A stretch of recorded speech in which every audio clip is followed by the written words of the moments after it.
Well, I want to mention this, and we did say this a little bit last week as well. But everybody, obviously, for good reason, for a better part of a month, it's been all pulse chain talk in this ecosystem, and not hating on that or anything. But we kind of did a little segment last week where we restated what Hex was. You kind of broke down that smart contract and stuff like that.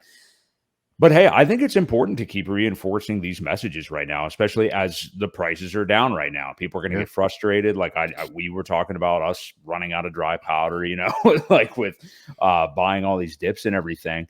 But it is always, I think, good to restate what the power of Hex is, why people have been addicted to it and have defended it like Jesus Christ himself over the last 3 years, prior to PulseChain being launched. And, I think people are also forgetting about how great of a creation Alex McWhorter has made with Hedron and Mhm. Icosa and the unbelievably crazy Icosa yield that you can get. All these cool trinkets and toys that people were playing with on Hex before Yeah. PulseChain are being forgotten about right now.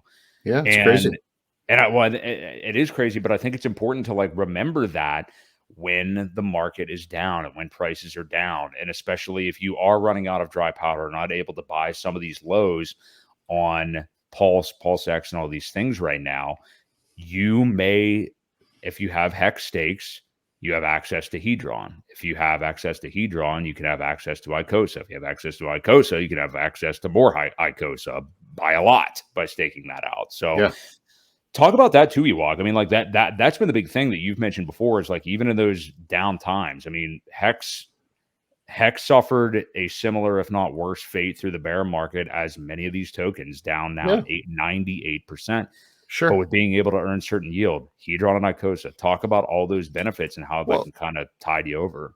yeah, I mean, you look at some like you said, they're down 95, 98%. But when you look at the yield that you're earning, you got to add that in. When you look at the free Hedron and you look at the Icosa that came because of the Hedron that you maybe staked, you got to add that in. And then you started staking your Icosa and earned yield on that, and you got to add that in. You might be down 50% if you think about it. Um, and your hex is still making more hex. So that's not going to change. I got into a little bit of an online argument with someone today about You? Pulse Chain, and yeah, it was like the guy kind of triggered me, I guess. But Mm. um, we were talking about Matic, and I think it was Matic. It was either I don't know what coin it was. But the guy was like, "What makes you think they're gonna come over there?" or something like that. The price is zero, and I'm like, "Well, the hexagons aren't going to add your liquidity for you. You've got to get the community behind it and have them add the liquidity. They can make value. It's Mhm. all about um, the community getting behind it. Just look at the hexagons. Look what we've done, providing liquidity with some of these pairs to make them real and have a price. It doesn't take a whole lot. Any community could come over and do that because they got half of them for free. So, Mhm. his point was like, well, you can't just take a picture, have a coin with 100 million, and now you have 200 million, and they automatically have value. I'm like, well, yeah, you can. Yeah. Just that's and I said whenever the Ethereum network gets out of hand, people will go where their money is treated best. Yep. So, it could take time. It could take time for some of these communities to come over once they realize that the fees are getting out of hand. I think, they're not going to do it right away.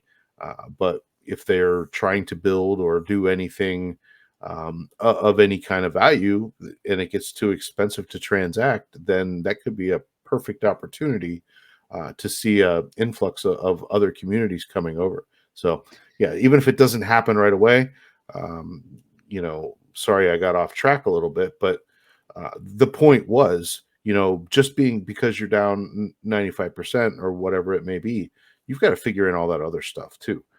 There's Mhm. so much value that has been created out of thin air. Magic people, yeah, you can take a picture and get value out of things if people put the liquidity.